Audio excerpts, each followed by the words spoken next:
Welcome to The Explainer. Today, we're diving into a really powerful short story that gets you thinking about faith and human nature.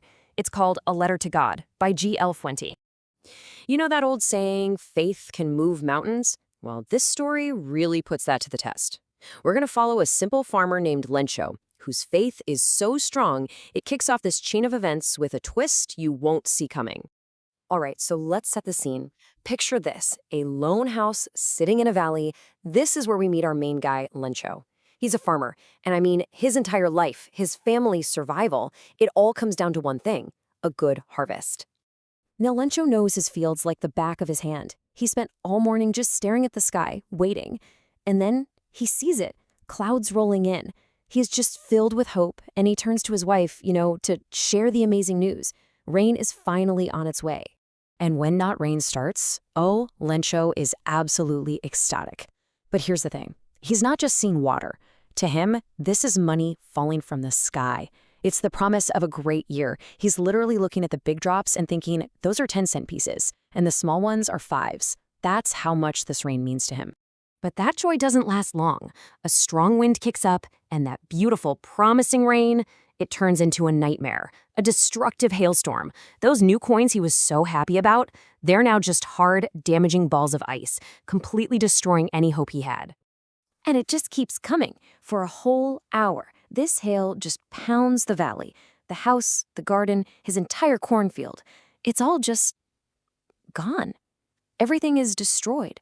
The corn is totally flattened, the flowers are gone, not even a single leaf left on the trees. Just total devastation. So you can just imagine him standing there right in the middle of his ruined field. His soul is just filled with sadness. He even tells his sons, a plague of locusts would have been better. At least they would have left something.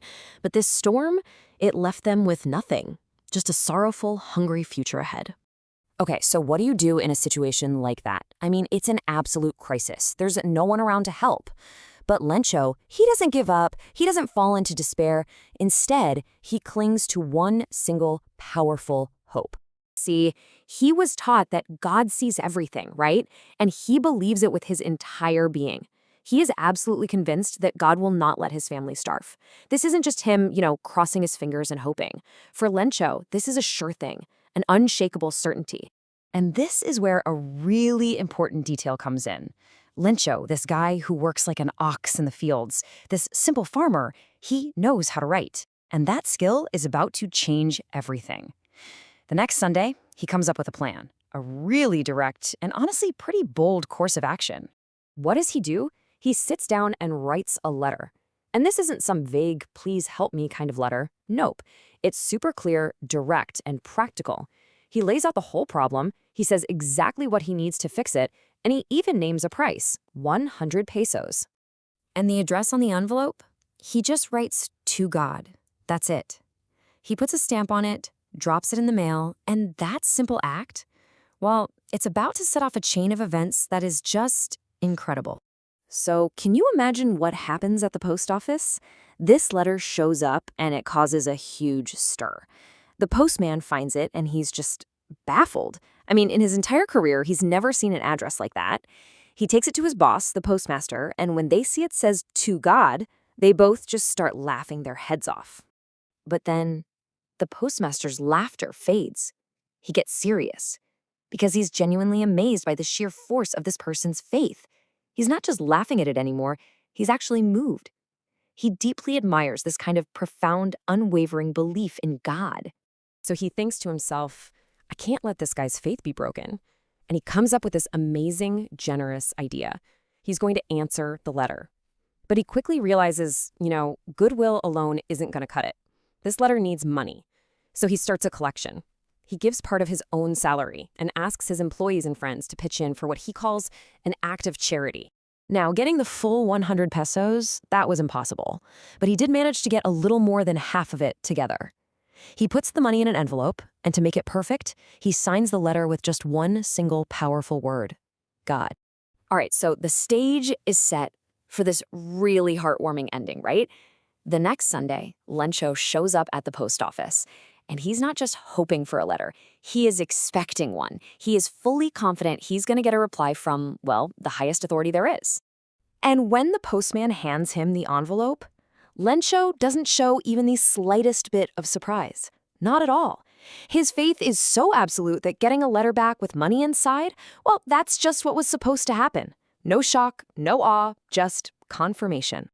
Remember, he had asked for 100 pesos. That was the specific amount he calculated he needed to get through the year and replant his entire field. But as he's standing right there, counting the cash, he realizes what's inside. It's only 70 pesos. I mean, it's a lot of money, a generous amount for sure, but it's 30 pesos short of what he asked for. And just like that, Lencho's confidence flips to anger. But he's not angry at God, no way. In his mind, God doesn't make mistakes. God wouldn't miscount the money, and he certainly wouldn't have denied the request. So, in Lencho's mind, there's only one logical explanation for where the missing money went. And this, right here, is the story's brilliant, ironic twist. Lencho immediately goes to write a second letter. In it, he thanks God for the money he got, but he says, hey, can you send the rest? But please don't send it through the mail. Why? Because he says the post office employees are a bunch of crooks. Can you believe it? The very people who sacrificed their own money to help him are now being accused of stealing from him. And that's the heart of it all. That's the powerful irony. The postmaster performs this amazing act of human kindness, all to protect Lencho's faith, and it gets completely misunderstood. Lencho's faith in God is so strong, so absolute, that it literally blinds him to the goodness of the actual humans standing right in front of him. Which leaves us with a really big question to think about. The story starts with a conflict, right? Humans versus nature, that devastating hailstorm. But it ends with a totally different conflict. Humans versus other humans. It really makes you wonder, what exactly is faith? And maybe more importantly, how can our own deeply held beliefs sometimes stop us from seeing the good in other people?